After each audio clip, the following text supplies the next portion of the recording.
அன்புக்குரியவர்களே, இன்னைக்கு ஒரு முக்கியமான நாள்.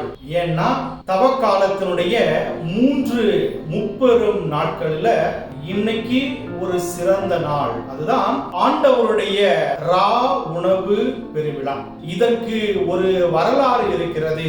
எப்படிப்பட்ட வரலாறு, எங்கிருந்து ஆரம்பிக்குதுன்னு பாத்தீங்கன்னா, பழைய ஏற்பாட்டுல யாக்கோபினுடைய புதல்வன் யோசேப்பு அங்க எகிப்துல என்ன பண்றாங்கன்னா ஒரு அரசனாக நியமிக்கப்படுகிறார். அந்த அரசனாக இருந்த பொழுது ஒரு பஞ்ச காலத்தில் அவருடைய குடும்பத்தில் உள்ள எல்லா நபர்களும் அந்த எகிப்துல போய் அங்கே தஞ்சம் அடைகிறாங்க. நாட்கள் செல்ல செல்ல, வருடம் கடந்து போக என்ன ஆகுதுன்னா அவர்களுடைய சந்ததி அதிகமாகிக் கொண்டே போகிறது. உடனே என்ன ஆகுதுன்னா, அங்கே இருந்த பார்வோன் மன்னன் இவர்களை அடிமைப்படுத்த பார்க்கிறான். அந்த நேரத்தில் இவங்க பலவிதமான துன்பங்கள், கஷ்டம், கவலை, அடக்குமுறைக்கு ஆளாகிறதுனால இந்த மக்கள் கடவுளிடம் அழுது புலம்புறாங்க. கடவுளே, நாங்க இவ்வளவு கஷ்டப்படுறோமே, ஒரு அந்நிய தேசத்தில் வந்து எங்களுக்கு உரிமை இல்லாமல், எங்களுக்கு தேவையான எல்லா நல்ல காரியங்களையும் எங்களுக்கு கிடைக்காமல் கஷ்டப்படுறோமே அப்படின்னு சொல்லி என்ன பண்றாங்கன்னா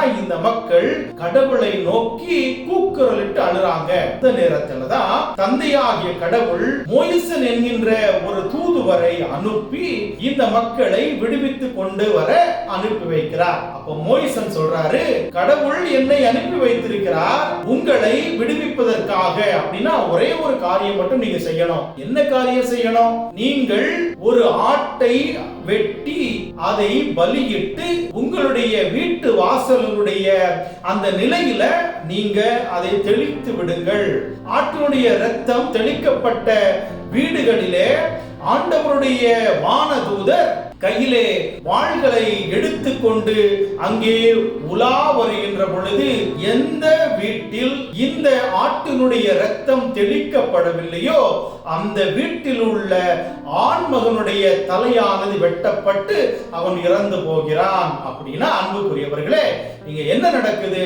யார் யாரெல்லாம் ஆட்டை வெட்டி அங்கே வீட்டினுடைய நிலைகளில் தெளித்திருக்கின்றார்களோ அவர்கள் பாதுகாக்கப்படுகின்றார்கள். அந்த நேரத்தில் இந்த மக்களை எல்லாவற்றையும் அந்த பார்வோன் மன்னனிடம் போய் பேசி, இனிமேலாவது ஆண்டவருடைய சக்தியை நீ புரிந்து கொண்டாயா?